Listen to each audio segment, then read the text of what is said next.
তো আমি যদি থাকতাম তাহলে তো আমি ধৃতরাষ্ট্রকে এবং বাকি সমস্ত যারা রয়েছে তাদেরকে বুঝিয়ে আমি বললে পরে তারা কনভিন্সড হয়ে যেত।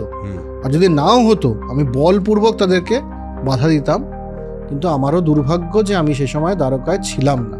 শল্যের সাথে যুদ্ধে যেই দ্বারকা আমি ফিরে এসেছি, আমি তোমাদের এইটা জঘন্য যে ব্যাপার হয়ে গেছে ব্যাপারটা জেনেছি এবং জেনে আমি ছুটে এসেছি তোমাদের। এইটুকু কৃষ্ণ বলার পর অর্জুন বলছে যে না তুমি এরকম, দ্রৌপদী এরকম একটা র্যান্ড, তার প্রথম বিলাপ করছেন তিনি।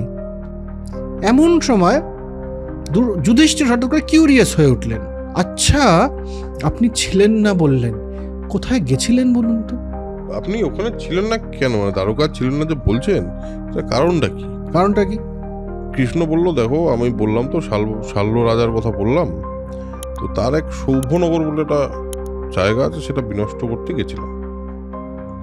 আর আপনার রাজস্বযজ্ঞে আমি শিশুপালকে বধ করেছি, তাদের শাল্ব খুব রেগে গেছে, ক্রুদ্ধ হয়ে সে তো দ্বারকাপুরীতে, মানে আমাদের দ্বারকাতে সে আক্রমণ করে দেয়।